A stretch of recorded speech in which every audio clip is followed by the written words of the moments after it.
Deuteronomy 31, verse 30. Moses spoke in the ears of all the assembly of Israel the words of this song until they were finished. Deuteronomy 32. Give ear, you heavens, and I will speak. Let the earth hear the words of my mouth. My doctrine will drop as the rain. My speech will condense as the dew, as the misty rain on the tender grass, as the showers on the herb. For I will proclaim Yahweh's name. Ascribe greatness to our God, the rock. His work is perfect, for all his ways are just. A God of faithfulness who does no wrong, just and right is he. They have dealt corruptly with him. They are not his children, because of their defect. They are a perverse and crooked generation. Is this the way you repay Yahweh, foolish and unwise people? Isn't he your father who has bought you? He has made you and established you. Remember the days of old. Consider the years of many generations. Ask your father, and he will show you, your elders, and they will tell you. When the Most High gave to the nations their inheritance, when he separated the children of men, he set the bounds of the peoples according to the number of the children of Israel. For Yahweh's portion is his people, Jacob is the lot of his inheritance. He found him in a desert land, in the waste howling wilderness. He surrounded him. He cared for him. He kept him as the apple of his eye. As an eagle that stirs up her nest, that flutters over her young, he spread abroad his wings. He took them, he bore them on his feathers. Yahweh alone led him. There was no foreign god with him. He made him ride on the high places of the earth. He ate the increase of the field. He caused him to suck honey out of the rock, oil out of the flinty rock, butter from the herd and milk from the flock, with fat of lambs, rams of the breed of Bashan, and goats, with the finest of the wheat. From the blood of the grape you drank wine. But Jeshurun grew fat and kicked. You have grown fat. You have grown thick. You have become sleek. Then he abandoned God who made him and rejected the rock of his salvation. They moved him to jealousy with strange gods. They provoked him to anger with abominations. They sacrificed to demons, not God, to gods that they didn't know, to new gods that came up recently, which your fathers didn't dread. Of the rock who became your father, you are unmindful and have forgotten God who gave you birth. Yahweh saw and abhorred because of the provocation of his sons and his daughters. He said, I will hide my face from them. I will see what their end will be, for they are a very perverse generation, children in whom is no faithfulness. They have moved me to jealousy with that which is not God. They have provoked me to anger with their vanities. I will move them to jealousy with those who are not a people. I will provoke them to anger with a foolish nation. For a fire is kindled in my anger that burns to the lowest Sheol, devours the earth with its increase, and sets the foundations of the mountains on fire.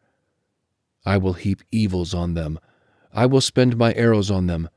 They shall be wasted with hunger and devoured with burning heat and bitter destruction. I will send the teeth of animals on them, with the venom of vipers that glide in the dust.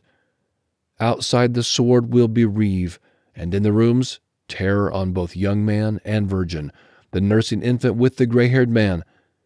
I said that I would scatter them afar. I would make their memory to cease from among men. Were it not that I feared the provocation of the enemy, lest their adversaries should judge wrongly, lest they should say, Our hand is exalted. Yahweh has not done all this. For they are a nation void of counsel. There is no understanding in them. Oh, that they were wise, that they understood this, that they would consider their latter end.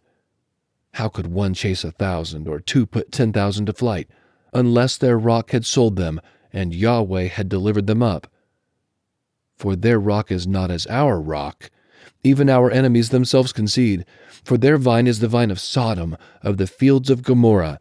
Their grapes are poison grapes. Their clusters are bitter. Their wine is the poison of serpents, the cruel venom of asps. Isn't this laid up in store with me, sealed up among my treasures?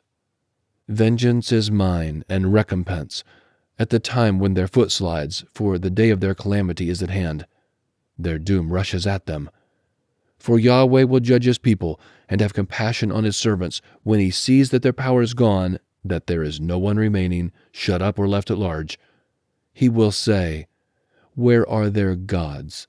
The rock in which they took refuge, which ate the fat of their sacrifices, and drank the wine of their drink offering. Let them rise up and help you. Let them be your protection. See now that I myself am he. There is no God with me. I kill and I make alive. I wound and I heal. There is no one who can deliver out of my hand. For I lift up my hand to heaven and declare, as I live forever, if I sharpen my glittering sword, my hand grasps it in judgment. I will take vengeance on my adversaries, and will repay those who hate me. I will make my arrows drunk with blood. My sword shall devour flesh with the blood of the slain and the captives, from the head of the leaders of the enemy.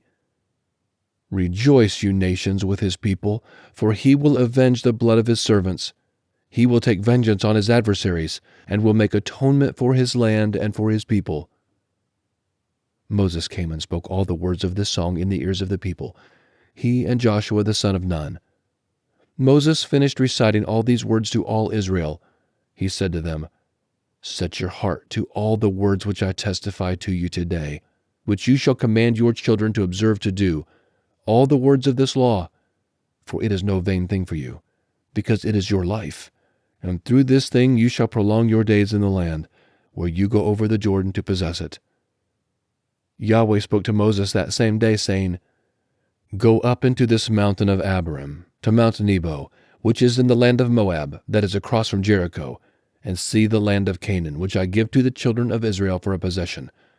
Die on the mountain where you go up, and be gathered to your people, as Aaron your brother died on Mount Hor, and was gathered to his people, because you trespassed against me among the children of Israel at the waters of Meribah of Kadesh, in the wilderness of Zin, because you didn't uphold my holiness among the children of Israel. For you shall see the land from a distance, but you shall not go there into the land which I give the children of Israel. Deuteronomy 33. This is the blessing with which Moses, the man of God, blessed the children of Israel before his death. He said, Yahweh came from Sinai and rose from Seir to them. He shone from Mount Paran. He came from the 10,000s of holy ones. At his right hand was a fiery law for them. Yes, he loves the people. All his saints are in your hand. They sat down at your feet. Each receives your words. Moses commanded us a law, an inheritance for the assembly of Jacob. He was king in Jeshurun, when the heads of the people were gathered, all the tribes of Israel together. Let Reuben live and not die, nor let his men be few. This is for Judah, he said. Hear, Yahweh, the voice of Judah.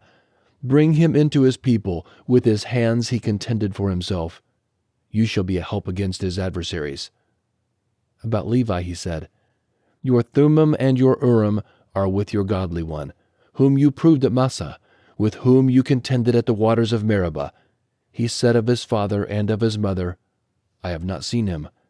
He didn't acknowledge his brothers, nor did he know his own children, for they have observed your word and keep your covenant. They shall teach Jacob your ordinances, and Israel your law. They shall put incense before you, and whole burnt offering on your altar. Yahweh, bless his skills. Accept the work of his hands. Strike through the hips of those who rise up against him, of those who hate him, that they not rise again. About Benjamin he said, The beloved of Yahweh will dwell in safety by him. He covers him all day long. He dwells between his shoulders. About Joseph he said, His land is blessed by Yahweh, for the precious things of the heavens, for the dew, for the deep that couches beneath, for the precious things of the fruits of the sun, for the precious things that the moon can yield, for the best things of the ancient mountains, for the precious things of the everlasting hills, for the precious things of the earth and its fullness, the good will of him who lived in the bush. Let this come on the head of Joseph, on the crown of the head of him who was separated from his brothers. Majesty belongs to the firstborn of his herd. His horns are the horns of the wild ox. With them he will push all the peoples to the ends of the earth. They are the 10,000s of Ephraim. They are the thousands of Manasseh. About Zebulun he said, Rejoice, Zebulun, in your going out, and Issachar, in your tents. They will call the peoples to the mountain. There they will offer sacrifices of righteousness, for they will draw out the abundance of the seas, the hidden treasures of the sand. About Gad he said, He who enlarges Gad is blessed. He dwells as a lioness, and tears the arm and the crown of the head. He provided the first part for himself, for the lawgiver's portion was reserved for him. He came with the heads of the people. He executed the righteousness of Yahweh, his ordinances with Israel. About Dan he said, Dan is a lion's cub that leaps out of Bashan. About Naphtali he said, Naphtali, satisfied with favor, full of Yahweh's blessing, possess the west and the south. About Asher he said, Asher is blessed with children. Let him be acceptable to his brothers. Let him dip his foot in oil. Your bars will be iron and bronze. As your days, so your strength will be.